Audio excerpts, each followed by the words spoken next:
Pikiran perasaan ini yang mau dilarikan. Dilarikan kepada Allah, kembali kepada Allah, kembali kepada maha ruang. Jiwa itu nafs. Bagaimana bisa kembali ke maha ruang kalau tidak tahu mana maha ruang, mana alamatnya maha ruang? Pakai apa ke sana? Tidak bisa. Apakah maha ruang itu ada di langit? Apakah Allah itu berkilo-kilometer dari kita? Padahal Allah Ta'ala sudah katakan bahwa aku sangat dekat, aku meliputi segala sesuatu. Apakah Allah terlalu lampau jauh sekali seperti itu? Berarti Allah tidak beserta hambanya dong. Ini bahasa syariatnya ya, beserta. Jangan begitu. Allah itu Masya Allah maha teliti, maha meliputi, maha kuasa. Ketika ada seseorang, 3 orang di antaramu, maka Allah yang keempat.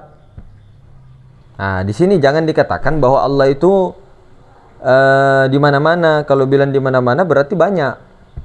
Itu kata-kata kiasan saja untuk orang-orang yang ini ya. Kiasan Allah di mana-mana itu maksudnya satu juga. Satu juga Allah itu. Jadi tidak terpotong-potong begitu enggak terpotong-potong seperti sangka-sangka sebagian orang. Jadi apapun yang menjelaskan tentang Allah bukan Allah itu. Itu sesuatu yang bisa dijelaskan, yang masuk dalam panca indera itu bukan Allah. Allah itu tidak masuk di panca indera. Namun ketika panca indera itu dikembalikan ya. Panca indera kan 5 indera itu. Ya, penglihatan, pendengaran, penciuman, pengerasa, apa namanya lagi? Pendengar dan sebagainya, 5 ya. Itu dikembalikan, maka otomatis indera yang ada itu akan menyaksikan. Melalui pandangan mata, tapi kelihatannya syariatnya mata, cuma bukan mata yang melihat. Ternyata bukan mata yang melihat. Penglihatan itu diatur oleh yang maha melihat.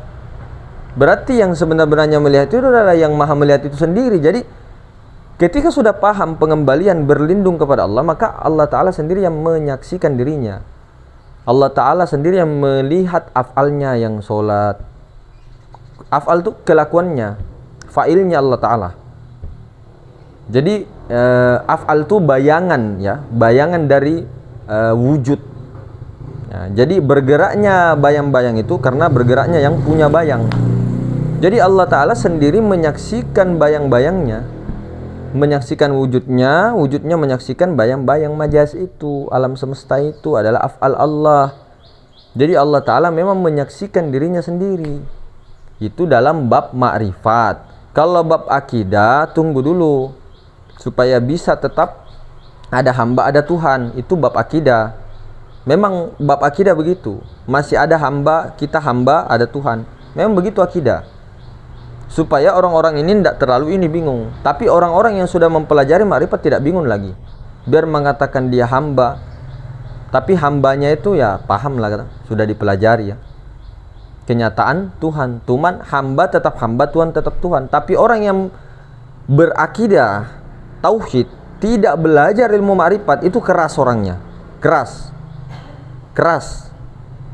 Jadi kalau kalau mengatakan bahwa hamba itu Muhammad itu sifat Allah, itu keras itu. Karena dia tidak bermakrifat. Dia tidak belajar makrifat. Dia hanya akidah tauhid saja. Tauhid itu begitu memang. Hamba itu ya kita. Hamba itu kita. Tuhan ya Tuhan. Memang begitu.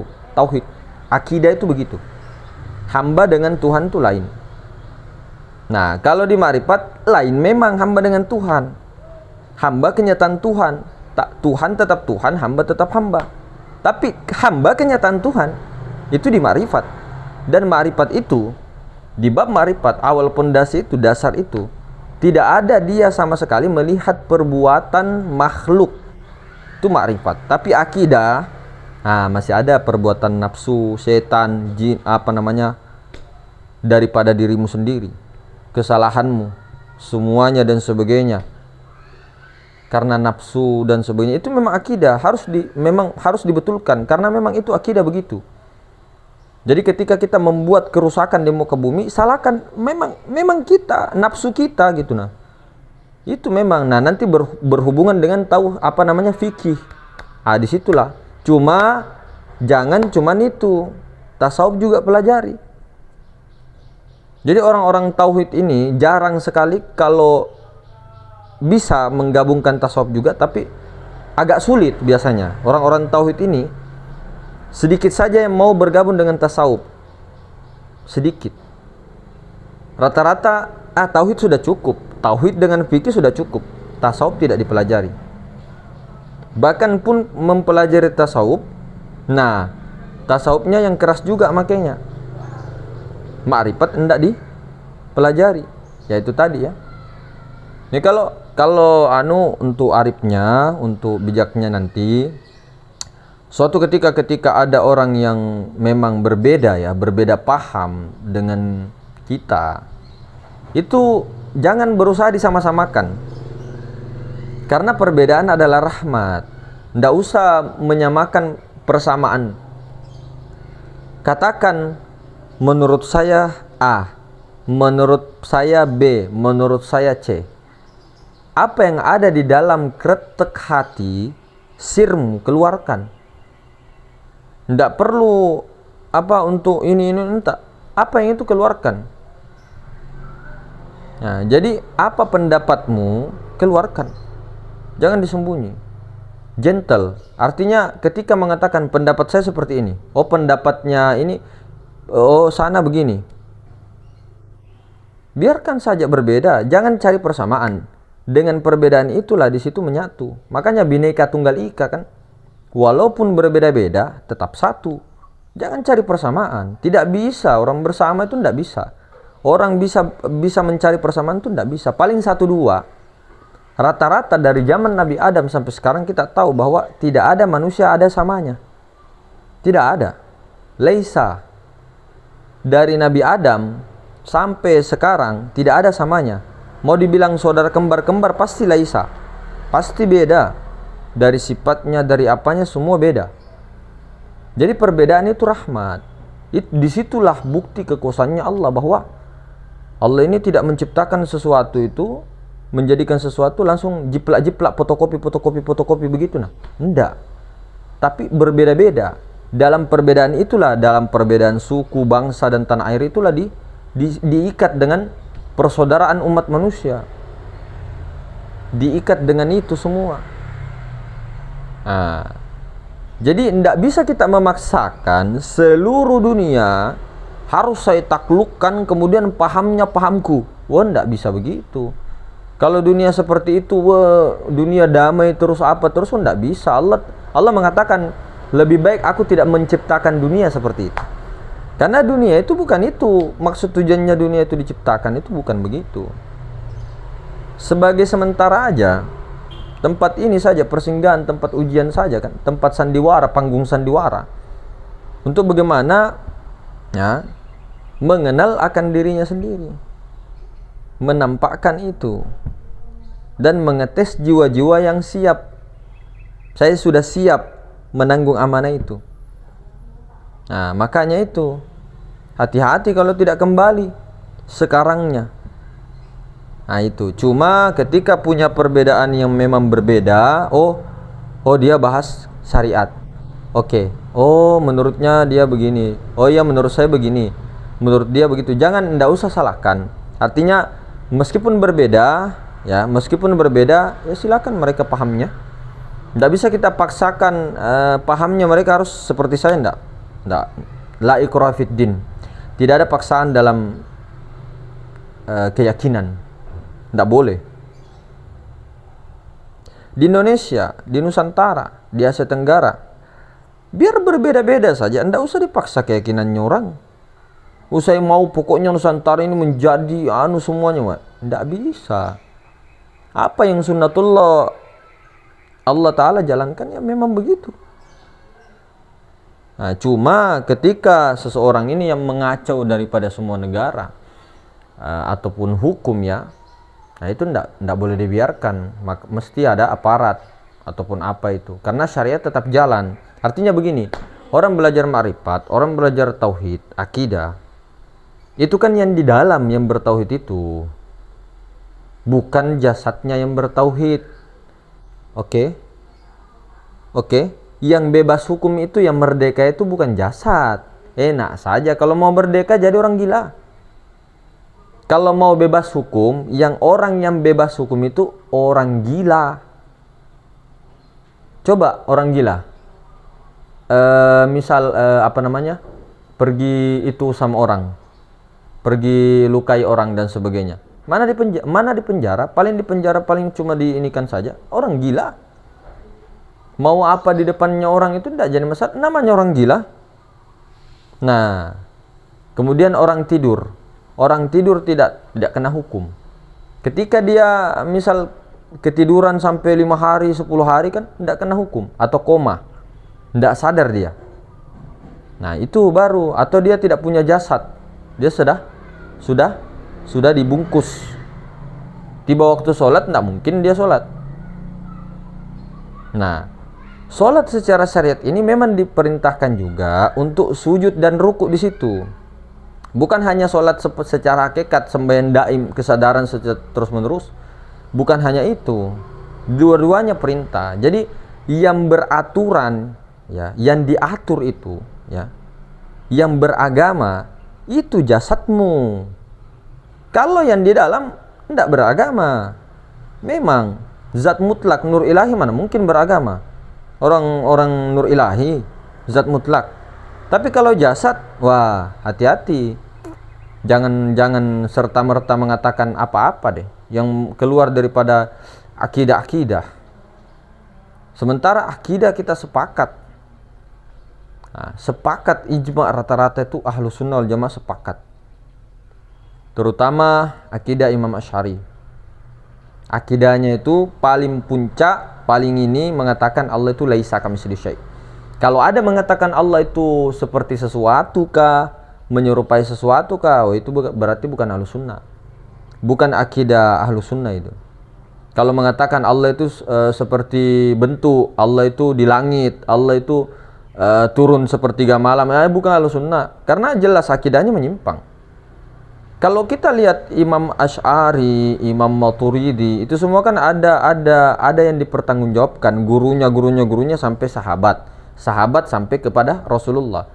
Nah ini yang mengatakan apa namanya, Allah di langit, Allah di sini dan sebagainya, tidak ada gurunya. Artinya menerka-nerka sendiri, sehingga memujassimahkan Allah Subhanahu wa taala. Nah kita yang bahas ini tidak pernah kita mengatakan bahwa Allah itu manusia, alam semesta, ladongo. Tidak pernah. Alam semesta itu kan sudah dijelaskan di bab tauhid, bab akidah. Alam semesta itu kan tidak ada. Adam tidak ada. Nur Muhammad itu ruh. Ruh itu bukan Tuhan. Kita kan sudah mengatakan ruh itu bukan Tuhan.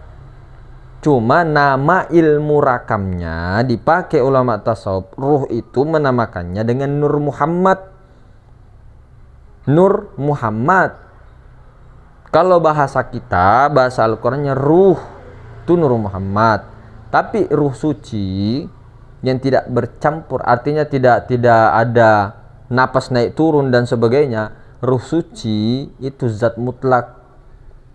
Itu bukan Allah yang sebenarnya, tapi nurnya.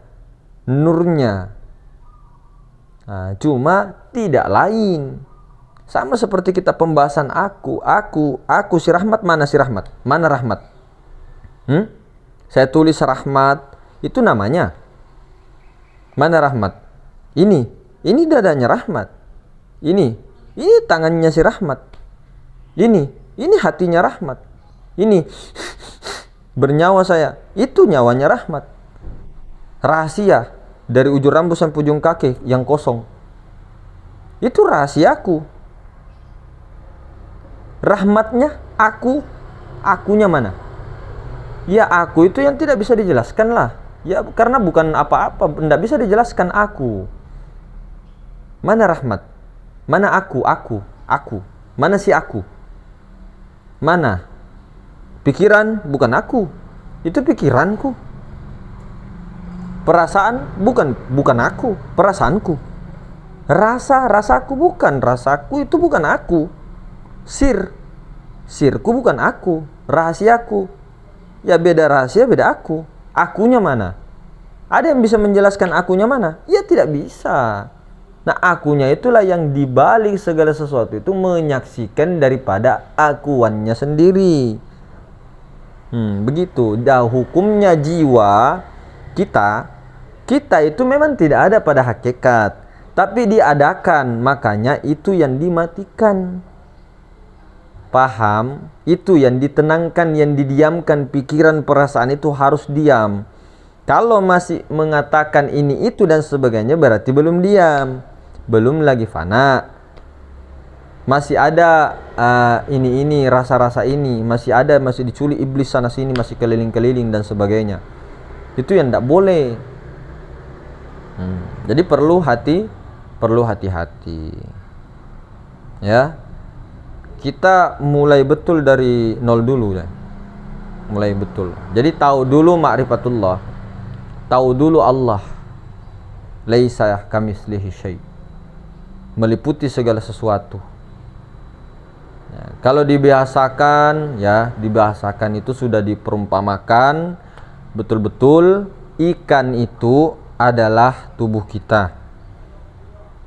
Di dalam ikan itu ada air. Air itu Nur Muhammad.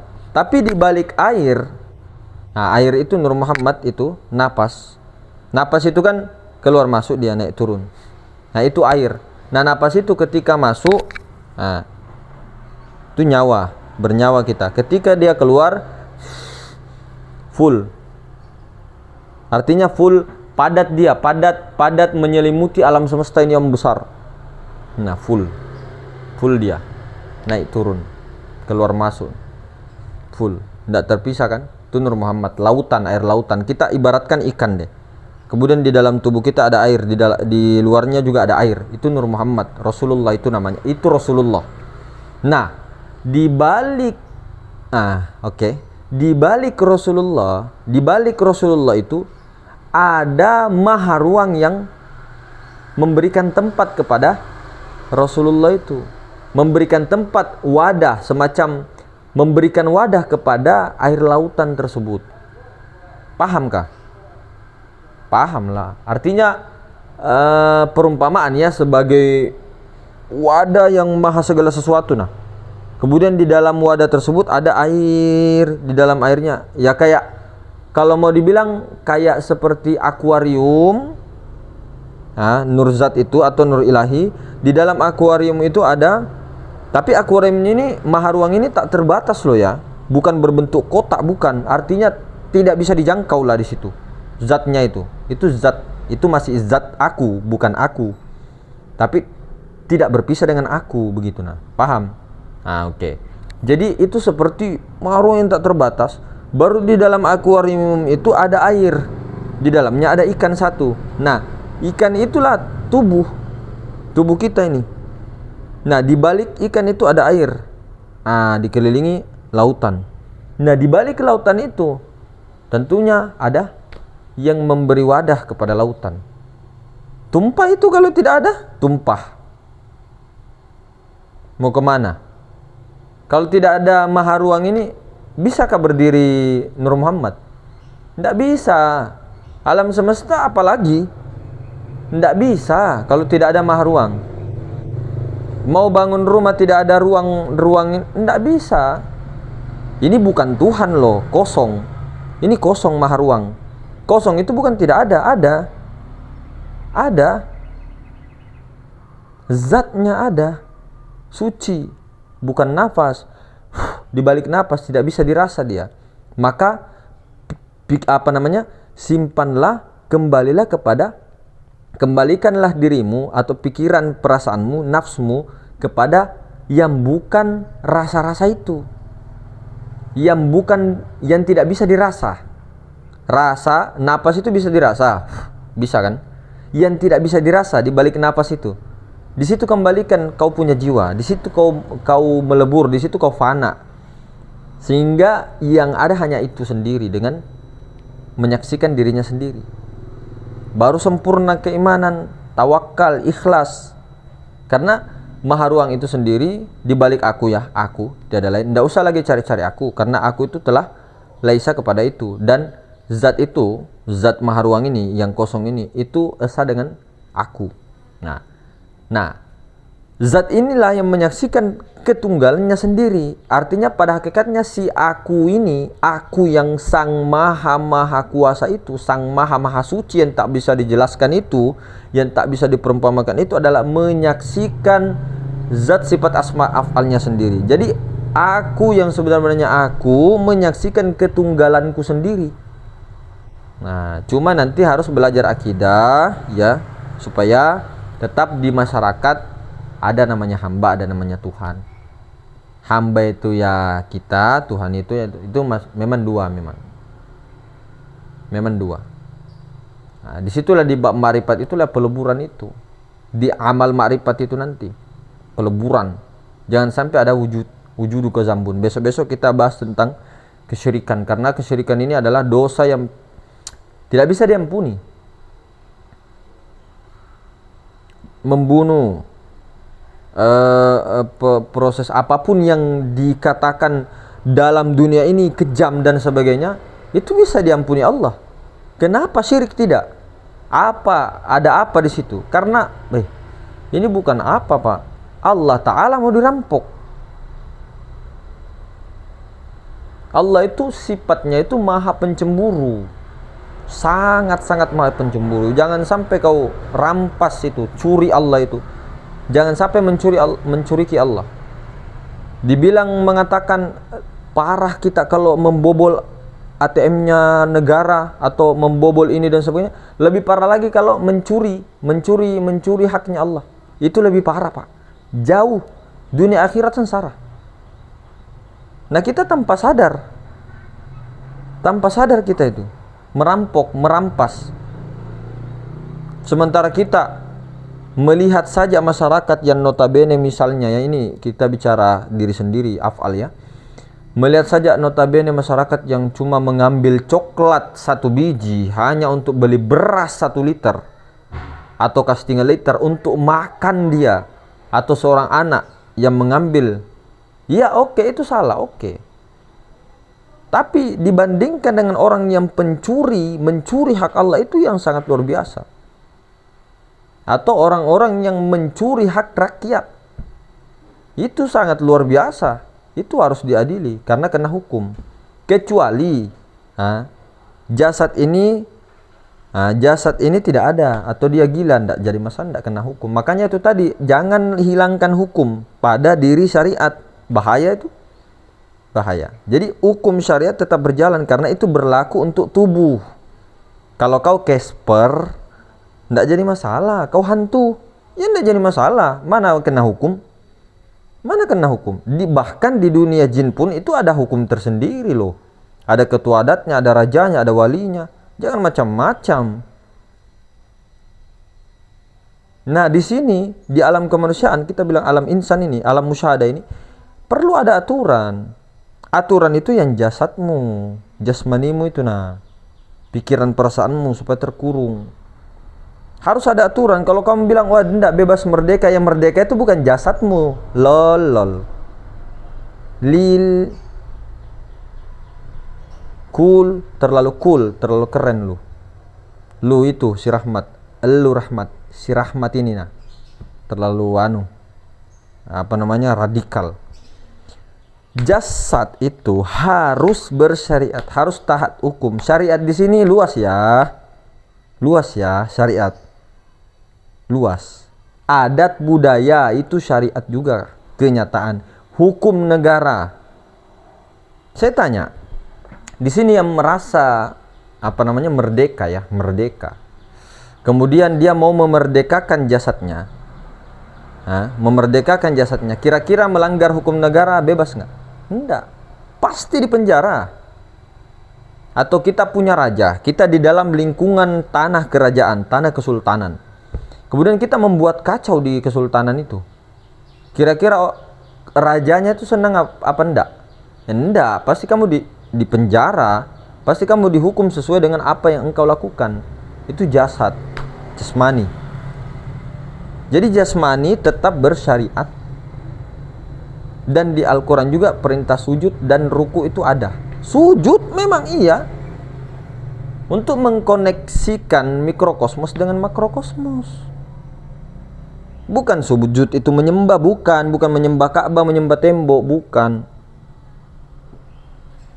Menjadikan bahwa ketika sujud itu apa? Air, ketika duduk dia tanah. Itu kan simbol-simbol. Jadi jangan sampai ini hukum, kecuali ya misal kita ini menghayal merampok bank, ya siapa yang mau hukum kamu? Ya suka-sukamu lah, itu kan dalam duniamu, hayalanmu, tidak kena hukum. Tapi kalau kamu betul-betul merampok dengan kau punya jasad itu atau tidak taat hukum, wah kena. Sama dengan kalau hidup di negara kesultanan, kerajaan di kesultanan melanggar tata cara kesultanan, ya tetap dihukum lah. Biar kau sultan, biar kau apa, tetap dihukum.